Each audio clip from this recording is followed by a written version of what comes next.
Hello and welcome to CryptoVision, where we explore all things related to the world of cryptocurrency and blockchain. In today's video, we're going to take a journey through the fascinating history of money, from the earliest forms of bartering to the cutting-edge technology of blockchain. So sit back, relax, and let's dive into the evolution of money. The history of money, emergence and origin, evolution from barter to blockchain. Not everyone had everything they needed. Some people had an abundance of certain goods while needing something else that another person had. Thus, they began to exchange their surplus assets for what they needed. Imagine that Johnny had extra apples while Mary had extra oranges. They could simply exchange fruits with each other. But what if Johnny had an excess of apples, but didn't want Mary's oranges and instead wanted strawberries? He would need to find someone who could give him strawberries in exchange for Mary's oranges. Luckily, Johnny finds his friend David, who is willing to exchange strawberries for Mary's oranges. Then Mary will bring Johnny the strawberries, and he will give her some apples in return. Mary, Johnny, and David are all happy. But what if David had surplus bananas, but didn't want Mary's oranges either? That's a problem. The smartest among them would begin to wonder, is there something in the world that everyone would want? Then came commodity money. There were a few things that almost everyone used in the world. Salt, seeds, sheep, and cows. They became commodity money.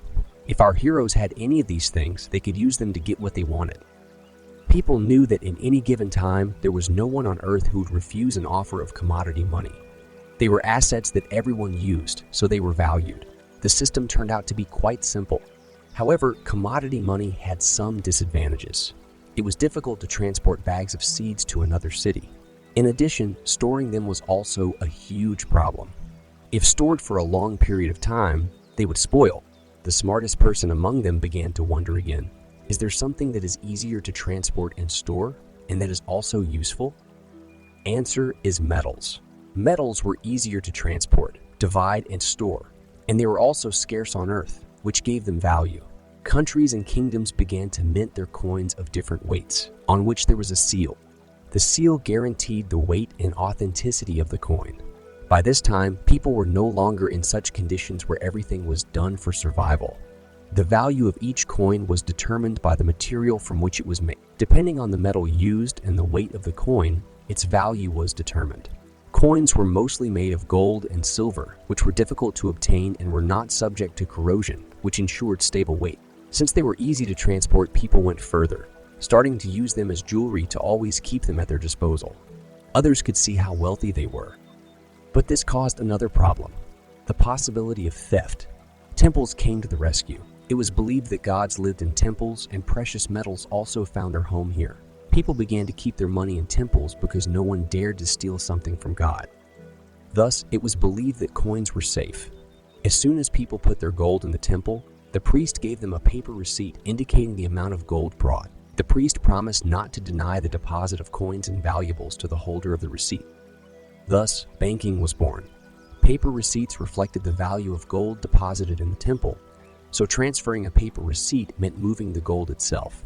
Thus, the idea of money came into society. People began to use bills of exchange instead of gold because they were directly related to gold reserves and were easier to transport and store. Consumer lending, selling debt to middle-class families, is the golden bottom Elizabeth Warren.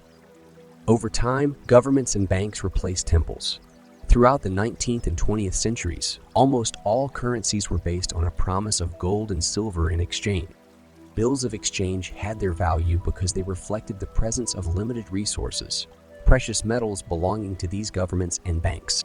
Currency exchange rate growth. Today, currencies are not backed by a limited amount of precious metal, and the value of money does not depend on the price of gold. It depends on the stability of the government in whose jurisdiction such money is issued and used. Nowadays, the reputation of the government gives value to money. In reality, money plays the role of papers that we exchange for goods and services. But if you go to a bank and present a paper bill, you won't get gold. Like a receipt in the Middle Ages, as central authorities like banks and governments always controlled the value of papers, trying to make them more efficient, they managed to replace those valuable papers with valuable numbers stored on a computer. Currencies become electronic. All of this may seem funny. Firstly, banks replaced gold with papers to present.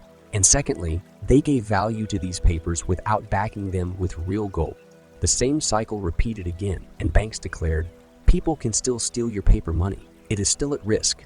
Why don't you give your paper money to the bank, and in return, we will make a record on our computer, which will tell you how much money we owe you. Every time you come to the bank for paper money, we will return it to you. People found this offer reasonable. Indeed, there were deposited paper money behind these numbers on the computers. Banks make new money every time they lend. For example, you borrow $10 from the bank. The bank won't give you someone else's $10. Instead, it will simply credit your account with a $10 debt note. You can spend the debt note for $10 just as you would have spent actual $10, creating a substitute for money. It is similar to what happened when people replaced gold with papers. But if each of us goes to the bank and demands cash from our account simultaneously, there won't be enough cash in the bank. Money, which used to depend on the value of rare metal, has now become just a number on someone else's computer.